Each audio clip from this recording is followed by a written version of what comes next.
السلام علیکم، کیا حال ہے سب دوستوں کو؟ امید کرتا ہوں آپ سب خیریت سے ہوں گے۔ آج کی اس ویڈیو میں ہم بات کریں گے سعودی عرب کی بڑی ہی اہم خبر کے بارے میں۔ سعودی عرب میں تمام باربر شاپس جو ہے وہ اوپن کر دی گئی ہیں، اور اس پیشے سے وابستہ پاکستانی، انڈین اور بنگالی بھائی بہت زیادہ خوش ہیں۔ سعودی عرب میں ہلاکوں کی دکانوں کو کھولا تو گیا ہے، لیکن ساتھ ہی ساتھ احتیاطی تدابیر بھی بتائی گئی ہیں جن پر عمل پیرا ہونا بہت ہی زیادہ ضروری قرار دیا گیا ہے۔ ان احتیاطی تدابیر پر نہ صرف بال کاٹنے والے بلکہ بال کٹوانے والے کو بھی اس پر عمل پیرا ہونا پڑے گا، اور ساتھ ہی ساتھ بیوٹی پارلر والوں کو بھی ہدایات جاری کر دی گئی ہیں۔ اس ویڈیو میں ہم آپ کو بتائیں گے کہ بال کاٹنے والوں اور بال کٹوانے والوں کو کن کن باتوں کا خیال رکھنا پڑے گا، کیا کیا احکامات ہیں جو کہ سعودی وزارت بلدیات کی طرف سے دیے گئے ہیں، جن کی پابندی کرنا لازمی قرار دیا گیا ہے، ورنہ خلاف ورزی کی صورت میں خلاف ورزی کرنے والوں کو بھاری جرمانہ ادا کرنا پڑے گا۔ سعودی وزارت بلدیات کی جانب سے یہ کہا گیا ہے کہ اگر ہو سکے تو تمام صارفین کی بکنگ کی جائے، آن لائن بکنگ، یا پھر نمبر پر کال کر کے وہ بکنگ اپنی پہلے سے کروائیں، یعنی ہر انسان کو پہلے سے ہی وقت دے دیا جائے اور وہ انسان اپنے مقررہ وقت پر آئے، اپنے بال کٹوائے اور کٹوا کر چلا جائے۔ لیکن یہ لازمی قرار نہیں دیا گیا، اگر ممکن ہو سکے تو ایسا کریں۔ اگر گاہک آتے ہیں دکان کے اندر، صرف وہی گاہک ہوگا، وہی آپ کا کسٹمر ہوگا جو کہ جس نے کام کروانا ہوگا۔ باقی جو کسٹمر، باقی گاہک ہیں وہ دکان کے باہر کھڑے ہو کر انتظار کریں گے۔ سالون میں کام کرنے والے کارکن گرم پانی اور صابن کے ساتھ ہر تھوڑی دیر کے بعد ہاتھوں کو دھوتے رہیں گے۔ سالون والے اپنا کام بڑھانے کے لیے کسی بھی قسم کی کوئی بھی پروموشن نہیں کر سکتے، نہ ہی کوئی بھی رعایتی پیکج دے سکتے ہیں۔ حجامت میں استعمال ہونے والے آلات اور ذاتی صفائی کا خصوصی خیال رکھا جائے، جس کے تحت ماسک اور دستانوں کا استعمال ہر وقت یقینی بنایا جائے۔ سالون میں کام کرنے والا فیس شیلڈ یا چشموں کا استعمال کریں۔ دکان کے لیے یہ لازمی قرار دیا گیا ہے کہ ہر 2 گھنٹے کے بعد دکان کو سینیٹائز کیا جائے، جبکہ صبح کے وقت دکان کو کھولنے سے پہلے دکان کو اچھی طرح دھویا جائے، دھونے کے بعد اسے سینیٹائز کیا جائے۔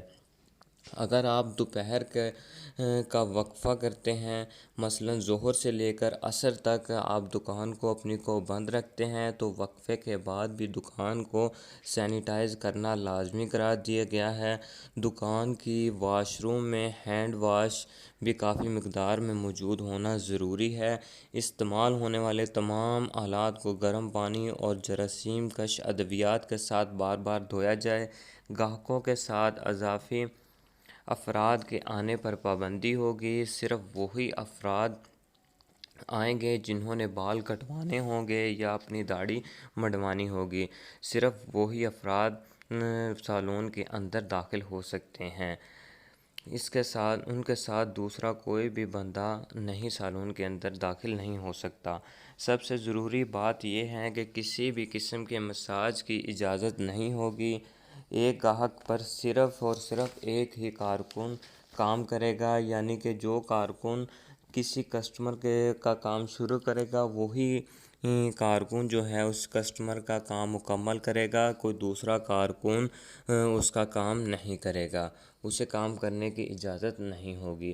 گاہکوں کو ترغیب دی جائے کہ وہ اپنی شیونگ کٹ اور دوسری استعمال ہونے والی اشیاء جو ہے وہ اپنے ساتھ لائے، تاکہ جراثیم ایک سے دوسرے کو منتقل نہ ہو سکیں۔ لیکن اگر گاہک اپنی ذاتی کٹ نہیں لے کر آتا تو آپ اپنی کٹ کا استعمال بھی کر سکتے ہیں۔ سالون میں صرف بال کٹوائے جا سکتے ہیں یا پھر داڑھی منڈوائی جا سکتی ہے، اس کے علاوہ کسی قسم کا کوئی بھی مساج یا فیشل وغیرہ کرنے کی اجازت نہیں ہوگی۔ یہ تھی اطلاعات اور احکامات رجالیہ کے لیے، یعنی کہ میل کے لیے۔ اب بات کرتے ہیں خواتین کے بارے میں۔ خواتین کے لیے کن کن چیزوں کی اجازت دی گئی ہے۔ بیوٹی پارلر کے لیے بھی یہی کہا گیا ہے کہ ممکن ہو تو پیشگی بکنگ کی جائے تاکہ خواتین آئے اور اپنا کام کروائے اور واپس چلی جائے۔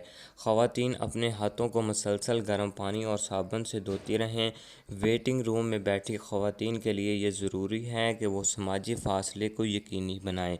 بیوٹی پارلر پر کام کرنے والی خواتین کے لیے ضروری ہوتا ہے کہ وہ اپنی حاضری لگواتی ہیں فنگر پرنٹ کے ذریعے۔